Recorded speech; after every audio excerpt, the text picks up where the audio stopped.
Please join me in welcoming Brendan Boyle.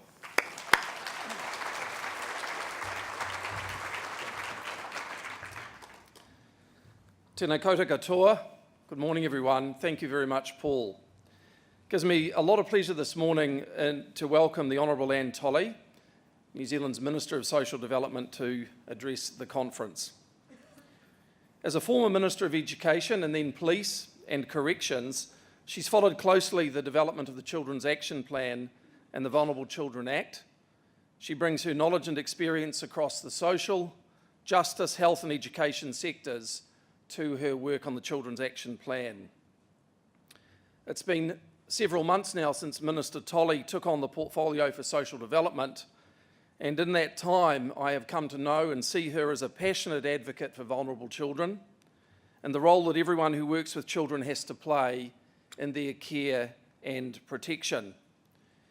In our discussions together, Minister Tolley has often stressed the importance of listening to the voices of vulnerable children as we work to improve their lives, and taking a multidisciplinary approach to the services that we provide to children and their families to strengthen the support we wrap around our most vulnerable. We know that when we listen to what young people are telling us, staying connected to their culture is crucial to creating better outcomes, providing and maintaining that vital sense of identity and belonging as they grow and develop.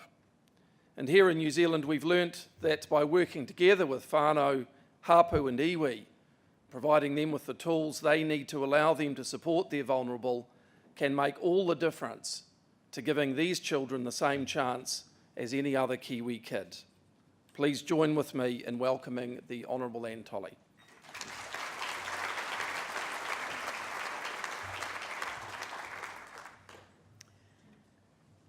Ena mana, ena reo, ena hoe wha tēnā koutou, tēnā koutou, tēnā koutou katoa. Thank you very much for the invitation to speak to you today, and thank you for your warm welcome.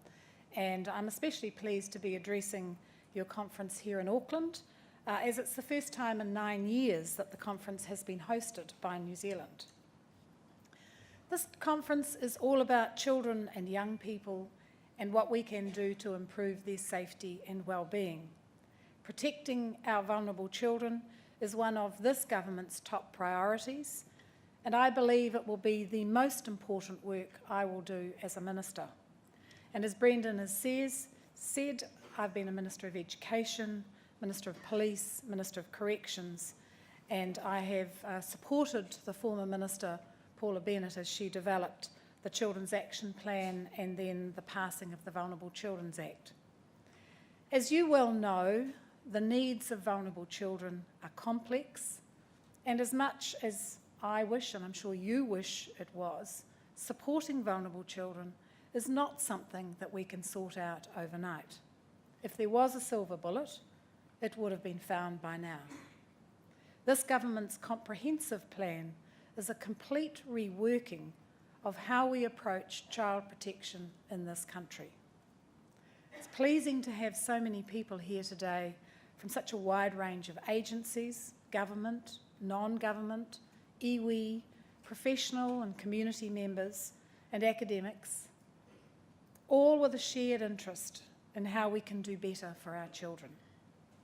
We can do more together than we can apart.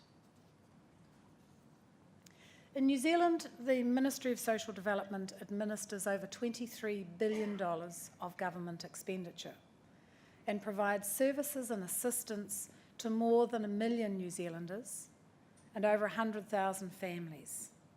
Each year, we receive around 146,000 child, youth and family notifications, and there are around 5,000 children and young people in state custody, 4,000 of whom are in out-of-home placements. This year, for the first time, our child abuse numbers have gone down. First time in a decade, they've gone down. The number of children abused in the year ended June 2014 was down 12% on the previous year. Now, it's way too early to celebrate a trend, but it is a welcome drop, And we know that there is much more work, there's still much more work to do because our child abuse figures remain appallingly high. Of the 146,000 notifications made to Child, Youth and Family in 2014, more than 54,000 required further action, involving just over 43,000 children. So we have a lot of work to do. We are making good progress in implementing the Children's Action Plan, with 30 specific actions designed to prevent abuse and neglect. It will make a real difference in reducing child abuse in this country. Last year, we passed the Vulnerable Children Act into law. This is the most significant reform to child protection and the prevention of abuse and neglect in the last 25 years. The new legislation recognises that vulnerable children's needs are complex and interconnected, and that no one single agency can meet their needs. It provides a new framework for outcomes, focusing on interventions that ensure children's needs are understood holistically, namely children are healthy, safe, belonging to a family and culture, and actively participating in the key decisions that affect their lives. Finally, we're beginning to think outside the limits of our individual organisations about how we can collectively improve things for these children. What is different about the legislation is a new shared responsibility across the government social services sector in New Zealand. It is no longer some other agency's problem. The new law sets out an agenda for change. The Act requires for the first time for the 5 chief executives of the social sector ministries to be jointly accountable for protecting and improving the lives of vulnerable children. New Zealand Police and the Ministries of Health, Education, Justice and Social Development have new legislated responsibilities. It means the establishment of a Vulnerable Children's Board who will work together to produce an integrated national strategy for vulnerable children. And you'll hear directly from that Vulnerable Children's Board this afternoon and hear how they are working together. In New Zealand, as around the world, the patterns of risks and needs are changing in the context of child abuse and neglect. Historically, physical and sexual abuse were the primary concerns for children's safety. Nowadays, neglect and emotional abuse are equally dominant in the way we think of abuse of children. We know now that myriad social, health, and economic problems affect the lives of vulnerable children. Inside of this are enduring patterns of domestic violence, intergenerational welfare dependency, parental drug and alcohol abuse, and untreated parental mental illness. You could probably add into that disconnection from their cultures. Nearly 50% of children born into a benefit household, that's a household that is sustained by a benefit when the child is born, have a SIF notification by the time they're 18. Nearly 50% of children who are born into a benefit household have a SIF notification by the time they're 18. These same children are also more likely to have worse educational outcomes. Only 48% of them will reach NCA level 2. And a similar number will go on to receive a benefit before they're 18 and have contact with a correction system before they turn 20. This has a profound effect and impact for our children and families into the future. The government believes that an investment strategy is the best way to approach these complex problems. The strategy will be built on our knowledge and data and mean that we are investing in the areas that get the best results for children. In other words, we want to make sure that we invest our money where it's going to do the most good. We know, for example, that every dollar spent on a child under 5 years cannot be matched for impact on a child over 5 years. So targeting our resources to the places where they have the most impact is critical for success.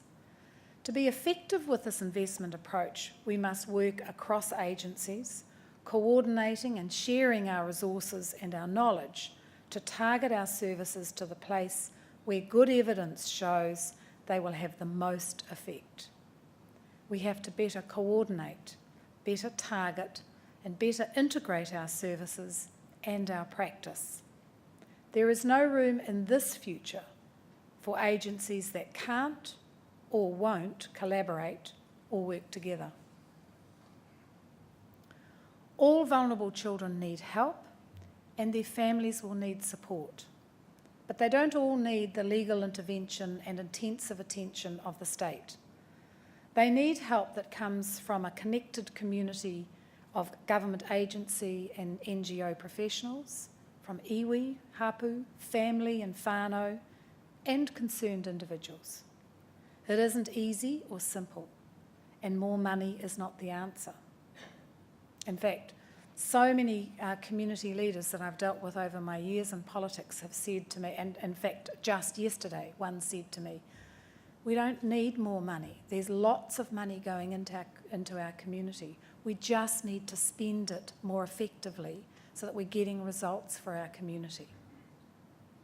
So we must work together in a fundamentally different way to better identify, support and protect vulnerable children. That is what the children's teams are being set up to do. Locally led teams of professionals and practitioners will be doing their collective best for the community's vulnerable children. Children's teams establish a fundamentally new way of working that delivers an individual support plan for each vulnerable child, overseen and closely monitored by professionals, cooperatively working with family or whānau to ensure that services are tailored to meet the child's needs. In practice, this means better information sharing, closer working together, better coordination of services, integrated assessments and plans leading us to an improved policy and practice integration. One child, one plan. We know from our experiences in Rotorua and Whangarei, and increasingly from our two new teams in Horowhenua Otaki and Marlborough, that better, earlier, targeted and integrated services at the front line ensure that government funding gets to children in the right way and at the right time. And you'll be hearing from the leaders of these teams directly later in the day, I understand. Our next children's team in Hamilton will be the first large urban children's team established in the country. Hamilton will provide us with the opportunity to investigate what it takes to go to scale with this model, delivering support for an estimated 1,400 vulnerable children that we've identified in that city. Our government has promoted a strong agenda for change with some exciting innovations leading the way, and the Children's Action Plan sets an agenda of integration, working together, early identification of needs and risks, and prevention, which include, firstly, creating a shared investment strategy across the whole social sector for vulnerable children. And that involves especially those four ministries that I mentioned that have a legal accountability. Introducing new policies on vetting and screening of staff and national child protection guidelines, which we launched earlier this month in Hamilton. Supporting the creation of multidisciplinary children's teams to provide better prevention and earlier intervention. Researching new approaches to data analytics and predictive modelling. Creating the hub, a contact point and triage process that can quickly put children's needs and risks at the right level of agency response. And finally, supporting an interagency strategy for children in care. Now, some of that is just plain common sense, and some of that many of you will have been talking about for many years. Some of that is extremely challenging to you as individuals, to you as professionals, and to your organisations. But all of it has to happen to protect these children. Finally, and most importantly, the central challenge for all of these agencies is to ensure that the leadership creates an environment and culture that is unapologetically and unconditionally child-centred, so that everything we do in this work is in the best interests of children, not of adults, not of professionals, not of agencies, in the best interests of the children. This means engaging with children, raising their status and profile, listening to their voices, and understanding what is most important to them. In February of this year, I travelled to the United Kingdom and to Norway to see what they were doing with their children in care.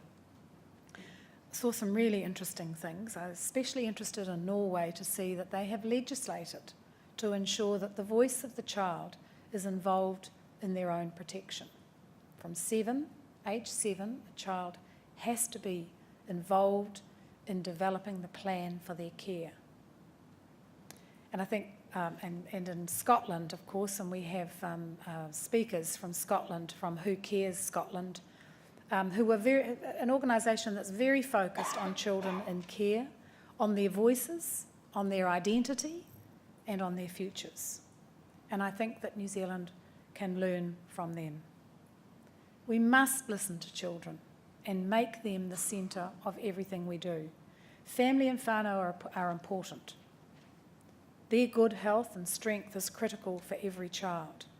But under the Vulnerable Children's Act, passed last year, unashamedly, the child's interests come first.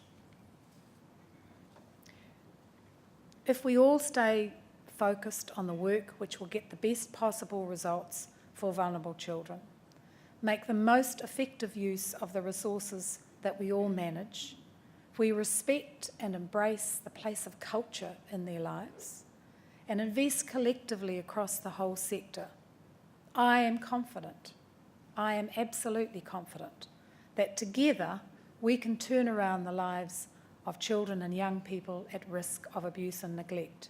We must be ambitious in supporting them and their families to have happy, safe and fulfilling lives. They deserve nothing less. There is no more important job, and I thank you all in advance for the contribution that each and every one of you will make to that. I wish you all the best for your conference. Kia ora tātou.